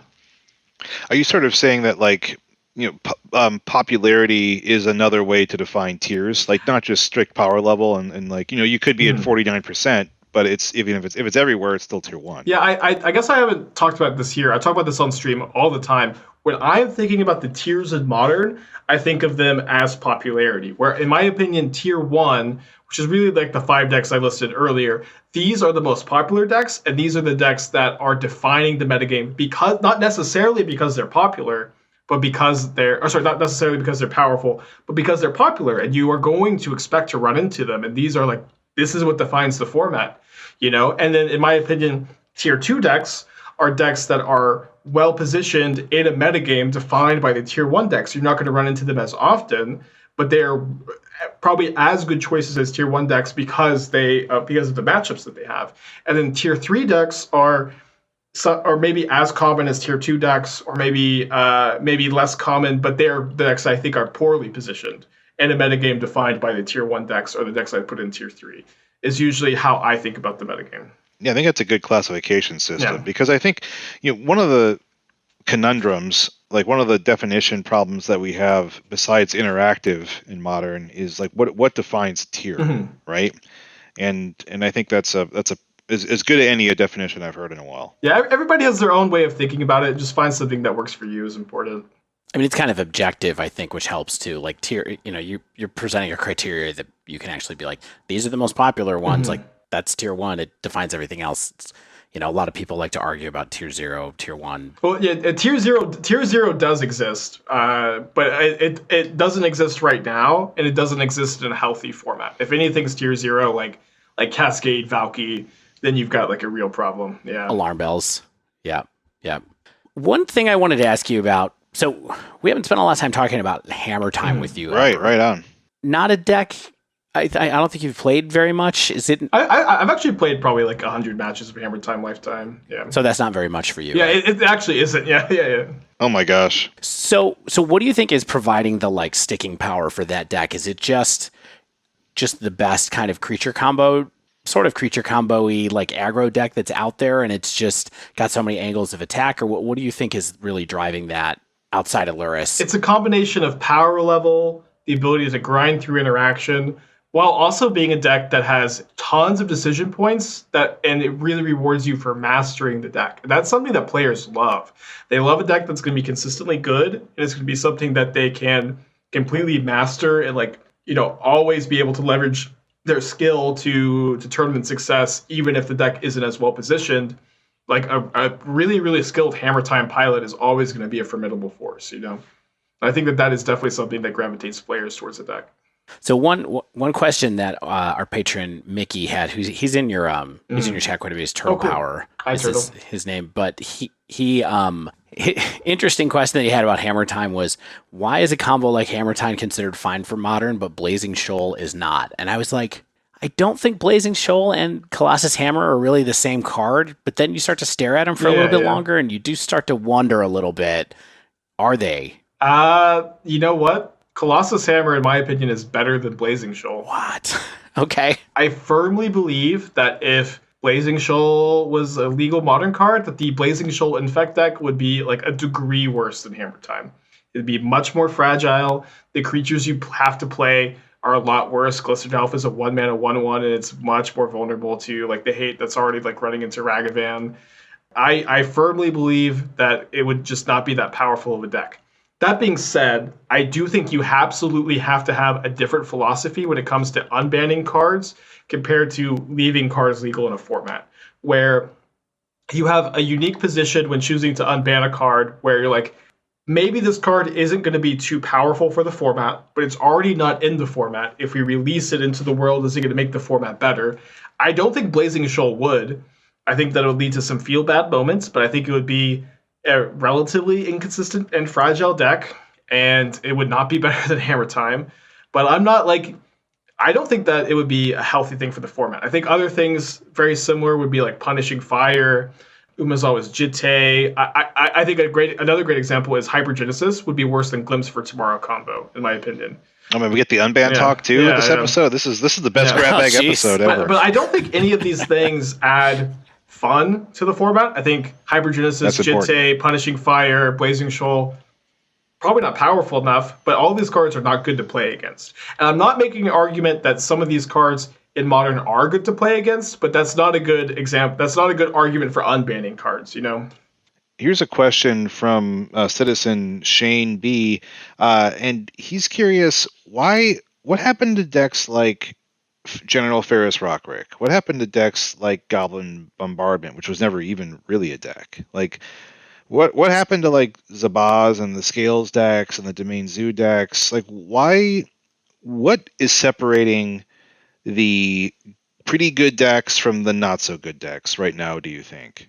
Well, at least as far as, I mean, every deck you have to analyze differently, right? As far as the Rockrick deck, which is a deck that I was crushing with for a while, a deck that I really liked, that was a great example of a tier 2 deck that has pivoted down to tier 3 because of the uptick in Tron, right? Where Tron didn't exist in Modern for like a month, and this deck was phenomenal against decks like Hammertime, against the Ragavan Darcy decks, and it was crushing. Tron, it has like an almost unwinnable Tron matchup, right? And so it was like a tier 2 deck because of how it was positioned in the metagame defined by tier 1 decks. And then all of a sudden Tron merges to tier 1, knocks Rockrick down to tier 3, right? And so and Rockrick is always going to be a deck like that, I think, that you can only really play it if the format's hospitable to it. If like removal spells don't kill Rockrick, you definitely want to play the card. And if they do kill Rockrick, you don't want to. And then the thing with Zabaz combo, like the Hardened Scales deck, that deck is very powerful. But the problem is it has a ton of incidental artifact hate that people are playing because of Urza Saga and Hammertime. If people are really gearing to beat the Urza Saga Hammertime decks with all this artifact hate, it's not a great time to play your Hardened Scales deck because your Hardened Scales deck is not so broken that it can't beat a Modern full of sideboards of artifact hate. And Shattering Spree or whatever. And as far as the Reanimator deck goes, lists are really hard to build. There is some graveyard hate in the format, which obviously hurts the Reanimator architect, but Reanimator is on the up and up, I think. And these kind of decks are just always going to ebb and flow out of popularity. But the longer I play Modern, the more I see the decks come back around, at some point. Yeah. Real quick on Reanimator.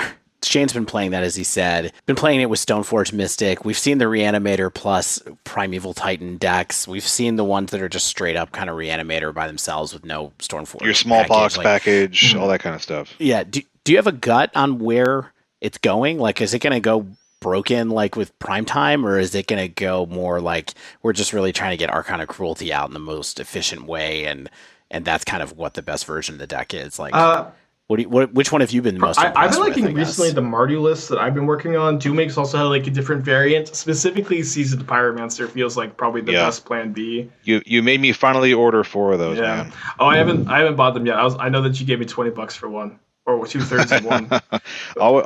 always pay your favorite streamers. Of course, yeah. But yeah, I think that's probably where they're going to pivot.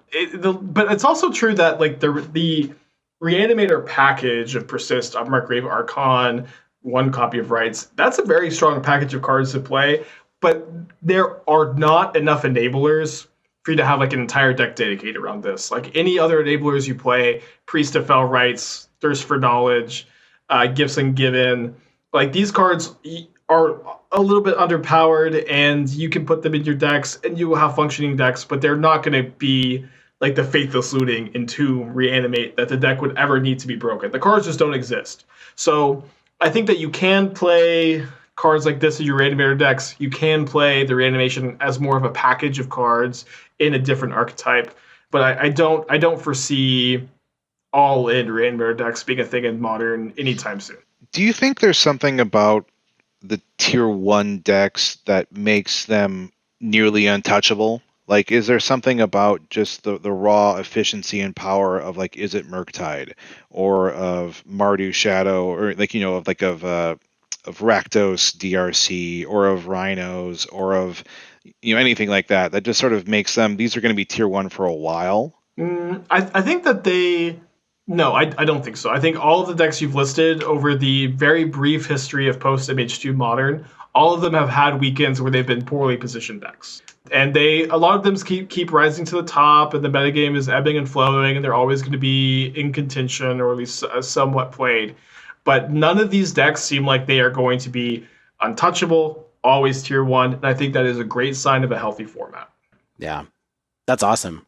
I guess just to start to close this out, so you feel pretty good at this point with the impact that Modern Horizons 2 has had, it sounds like. Is that a fair characterization? Yes, I'm super biased, right? Because I just am having so much. This is like the exact kind of set I love, where things change a lot, and I get to build a lot of decks, and it's been just like the best time of my life as a Magic player. But yes, I think so. I think it's been really good. I think it's been really, really good. I mean, I've been enjoying it a lot too, personally. Shane, you too, right? Yeah, I mean, I like it. I love it. I love it a lot. Like, I mean, just the fact that, I mean, I'm gonna stick with the Reanimator conversation for a minute. Like, I think about Reanimator just when I'm driving to work. It's like, what am I doing? Like this like tier 2.5 strategy. I'm just like, what if I played this instead of this? Or like, does this deck need 2 of this instead of 1? It's just like, Shane, what are you doing? Like, you're not going to play enough to actually, but it's just like, this is the fun that you can have when you're just like daydreaming about iteration and daydreaming about lines and daydreaming about relative power level of things. And then when you actually play the games, it's fun too. So it's just like, this is what makes Magic. I mean, this is something that Jerry T says a lot, is there's always a new puzzle to solve. And that's one of the things that makes Magic so dope. All right. Before we go, I guess the only thing I just wanted to check in with you on, Evart, was just the trophy race. How's it going? Yeah, I mean, well, if you're not aware, Spike is trying to become the trophy leader this season, and it's in a basically one-on-one race with the very, very good Brazilian player E Principe or Y Principe, and their Twitch channel is XY Principe too. Yeah, they're killing it. Yeah, at the time of recording, me and Prince both have 34 trophies. Canister is in 3rd place with 24 trophies. So we've really broken away from the rest of the pack. I have a bet that I'm going to gift 400 subs to chat if I lose, which is a pretty big financial investment. And I was kind of chatting with Dave and Shane earlier, but there haven't been a lot of Magic tournaments to compete in lately, so the very competitive side of me has been thriving and loving the trophy race. It's been really, really good to have like stakes on every single league match. It's been a rush. It's been really hard, but it's been like the good kind of difficult, like where I feel very challenged for the first time in a while. It ends September 14th, so we have like a little more than 2 weeks left. That's so many leagues left. Yeah, and to have like, yeah, it's I don't know, with the I mean, it's been like a little over 2 months. Like, this league started at the release of Modern Horizons 2, I think, right? Or it might have started after the Forgotten Realms, maybe? No, it was after that. I don't know what it was. Yeah, I think it had to be MH2. And like, this has just been like the culmination of all of like the hard work from like the most busy time in my life as a streamer. It's been like the most like exciting time, and I don't know. And to be only 2 weeks left in the season, completely tied. Prince has been streaming a lot lately, and it's been really cool to actually interact with the guy. And he seems really, really nice. We've had a lot of good interactions lately. Does he play a lot of Tron? Yeah, he's been playing a lot of Tron lately. He actually played some of the red black deck I was playing last night on stream today. He was playing a lot of I think he brewed the Jund Collected Company deck that was popular for a little while. He got a lot of trophies with that. But he seems really, really nice. He doesn't speak any English, but every time I raid him, he gives me a heart with his hands that says Spike, which is really cool. That's awesome. But it's just, yeah. Well, yeah, I'm glad to hear it's been fun. Like, I mean, it's hard. Like, I know it's been like a marathon. It's not a sprint, right? And so it's like, I'm glad that it's been something that you've been energized by instead of something that you're like, whoa, why did I commit to this? And now I have to, you know what I mean? Like getting 2 months into something, you can see how it could go that way, but that's awesome. Great. Well, we have a couple of questions left from... Yeah, we got some good listener questions for sure. Like, I think, well, one of the ones that I think is most on topic, speaking of MH2, is this is another Maria question, I believe, and she asks, what's your favorite card out of MH2 if you have one? Jade Avenger for sure. Yeah, you. I noticed that's your icon on Magic Online now. I just got the whole set, and I somehow didn't see it in spoiler season. It's just, kind of a goofy comment, but I was drafting it, and I really do like the flavor of the Frog Samurai. And then, sometimes I'll get questions on stream that I'll like have just answered, like what card is perfect for a deck, and I'll have like just answered like the exact same question like 30 seconds ago, which is fine. I get people tuned and they ask, but I'll just usually tell them Jade Avenger. And I don't know, I get a kick out of it. And but I mean, to I guess more seriously answer the question, my favorite card from Modern Horizons 2. I don't know. I'm not a big favorite person. I tend to just like or dislike things, but I'd probably have to say Dragon Rage's Channeler. That card is just like so fun to play with. I don't know. And Maria, actually, Dave, she did. She was like, "This is for all three of you. What do you think your favorite card of Horizons 2 is so far?" You know what? I think I'm going to blow your mind. Yeah. The card that I think I like playing the best with and I don't even have any decks that this card goes in directly, but I think it's Urza's Saga. Yeah. Is the card that I think has been the most fun for me to play with and the most just powerful every time. What's great about it is it's nowhere near as broken as people feared. It's just so good at what it does in certain points. Yeah. But if you ask me next week, I'd probably say Dragon Rage Channeler, probably, because that just fits more decks that I play. But every time I pick up an Urza Saga deck, I'm like, discard. And then I get to go get Springleaf Drum and keep my mana even or whatever I want to do. Like, it's pretty cool. What about you, Shane?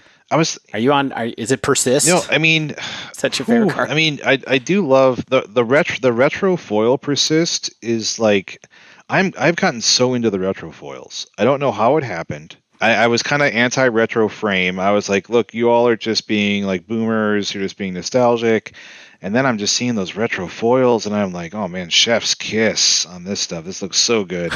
I don't think Chef's Kiss is available in retro foil. It's expanded art. I like Prismatic Ending, but I do feel like Prismatic Ending is one of the cards that's so good that it's pushing things out of the format, and I don't like to see things get pushed out of the format that aggressively. But I do think that maybe there's a way that taxes and vile decks can become a thing again. But I do feel bad for like some of our friends and listeners and players, who are like, I can't play a deck anymore because like some of the hate is just so broad that it touches me too. And I think Prismatic Ending sort of fits into that. I don't know. I think Horizons 2 is great. Like if you ask me next week, it'll be a different card. But right now, yeah, I think the Reanimator stuff is like so good at not being broken, but so good at like being almost there. And you just want to make it there. And you're like, how do I keep thinking about this and iterating on it? And I like that about Modern right now for sure. So Dave, I'm looking at our list of questions. And I think one of the ones that I think is kind of goes back even maybe to our intro section when we were talking about the 2022 roadmap is you will notice there was no core set on that 2022 roadmap.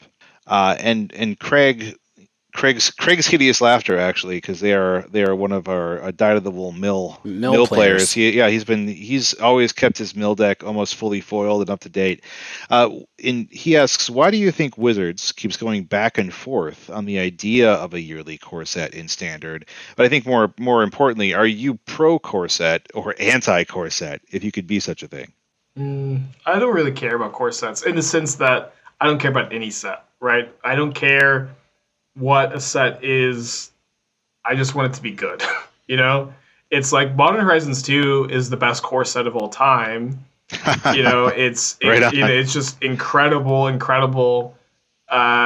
doesn't have like any flavor defining the cards in it, but each card has been like have so much love and care put into it.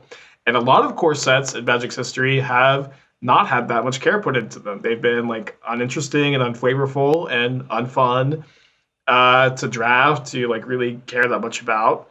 And I know that for a long time Wizards thought that they needed the core sets in order to balance out standard. And if that's how they want to design the game, then I have no like business arguing with them because I don't know how to design a card game. But you know, I don't think that you need a core set to save standard when standard's problem has been that you have one set that's so much more powerful than every other set, and like a core set is not going to really help that issue where you have it's like you could just even trace it back. It's like Throne of Eldraine, then Kaladesh, then like Khans of Tarkir and Innistrad. It was just like it's just like always been one set's way more powerful than every other set in the format, and that's always been standard's problem. And the cycle's like 3 years long. Yeah. So you have the end of one standard goes, and then you get like 6 months of parity, and then a new set shows up, and it's like, oh, okay. Absolutely. That's it. So I don't think core sets solve or don't solve that problem, but I don't care if they go with core sets. I don't care if they don't. I just want them to be good if they do them. I'm okay that they're walking away from them. They've been trying for a long time. As long as they print whatever weird generic hate cards they think they have to they fit them in somewhere else. Like I don't know why they can't, And they don't need to do them every year either, right? Like you could just have them every other year or just whenever you think they're necessary. I think it's fine to not have them necessarily be a yearly thing. Yeah, you can spread out your duress. You know what I mean? That's really astute, though, when you're like, yeah, Horizons 2 is a core set. It's just a really highly powered one for Modern. And then another question I liked a lot was from Dragon Lord Jamoka. And I think this is a great question for you, Evart, is because you've dedicated so much of your time and your profession now to playing Modern. Like, what aspect of Modern do you enjoy the most? Like, what has drawn you to this format so strongly? Well, at least like format specifically, the gameplay is just so interesting and deep. It's like really, really, really intricate and complicated, and rewards you for being very knowledgeable about it as well, in a way that maybe other formats don't as much. Especially Legacy lately has been like, I'm someone that's played Legacy for years and have like been deeply involved in it and played it at our Pro Tour. And love Legacy, and I almost find the format like unrecognizable now, and it's hard for me to like just pick up and get back into it, And Modern is also unrecognizable now, but it's been, at least in a way that I feel like I'm more easily able to leverage my format experience and enjoy myself more in Modern. I don't know. It's just been good for a long time. Like I was back when Throne of Eldraine came out, and the Urza Saga, the Urza Lord High Artificer, Oko, Mystic Sanctuary decks were the only good deck in Modern. Modern was like just not tolerable for me at that point. It was like really, really unfun to play, and it was not a format where I felt like I could brew, and like the gameplay against those decks and with those decks was really bad, I thought. But Pioneer was really good then. Pioneer was really, really fun and interesting and open at the time, and I played Pioneer for months. And then, Theros came out, but they also banned a lot of cards in Modern, and things change. And I at times I've been primarily a standard player. I've been primarily an EDH player, a limited player, and just, Magic is a game that changes a lot. I think it's good that it changes a lot. And I'm sure that at some point I'll be more interested in a different format, Oh, well, let's hope that that's not too soon. Yeah, hopefully. We love seeing your brews and talking with you about Modern. I mean, honestly, Evart, you drive so much conversation on this format now, and I know you have to be aware of that. But I want to remind you, like, it's just you are a fixture of the format, and we're so glad to have you on again and have you as a regular guest. And we truly appreciate you taking more time out of your schedule to be here. And I know we're going to wind up pretty soon, so I do want to give you, tell people again, if they're listening to us for the first time, where can they find you on Twitch, on Twitter? How can they participate in your community? Yeah. Most often on Twitch, twitch.tv/Aspiringspike. That's I'm streaming there from 9 a.m. to about 3 p.m. Central Standard Time. I usually do one tournament on the weekends. You can also find me on Twitter at my non-gamer name, Moughon Evart, but my nickname on there is Aspiringspike. And then, I also have a YouTube channel where I upload VODs. You can watch it there if you're not able to catch live. And then you can also find a lot of written articles on channelfireball.com. Dude, Evart, those are really good. Okay, man. Writing articles is really hard. It was really hard to get back into writing. I used to write a lot when I was younger. And I have been putting a lot of work into them. It's been a really, really rewarding, but also definitely the most difficult part of what I've been doing lately. What are the most recent couple of articles that you wrote so people? A killer sideboarding one, like 2 weeks ago, a week and a half ago. Yeah, I wrote it. So I usually do 2 deck guides a week on decks I've been working on. Most recently, I did one for the Mardu Reanimator deck, and then I did one for trying to remember what last week was. I think it was probably you had a budget green stompy one too. Well, that one was actually I don't think I wrote a deck guide. That was just the video for that one. Because I also do one YouTube video a week for them. I did. It was a budget Wilderness Reclamation deck. I've been starting to do budget brews for people to get into Modern because I love Modern. I really want people to get into it, and I really want multiple archetypes to be accessible to people. And then once a month I do a deep dive, and so I did a how to build sideboard deep dive. I did how to build control decks. So I'm actually writing one this week about building mana bases as well. And so that'll be up probably not this week, probably next week or the week after. Always start with 3 Den of the Bugbears. Yes. Yeah, I am going to talk about those. It's gonna be a lot, but it's been a really, really good outlet, the Channel Fireball stuff. So I definitely recommend checking it out. All right. Well, I think that wraps up this week's show. Thanks again to you, Evart, for coming on, pinch hitting for Stan while he's away taking care of his new child. If you haven't yet, please make sure you subscribe to our podcast so you get the latest episodes as soon as they come out. And if you use Apple Podcasts, please leave us a rating and review. We haven't had any reviews in a week or two, so if you're willing, we definitely appreciate it. If you'd like to submit a question to the podcast or reach out, you can tweet us at thedivedown, all one word, or email thedivedown@gmail.com. If you'd like to support our show, you can join our Patreon, as we mentioned. That's at patreon.com/thedivedown. Joining at any tier gets you access to the definitively discreet Dive Down Discord. And we love talking. You will find Shane and I there if you want to chat with us quite frequently. Finally, shout out to Mana Traders for sponsoring the Dive Down. Sign up for Mana Traders using the promo code TheDiveDown2021, all one word, for 15% off your first 2 weeks of renting Magic Online cards.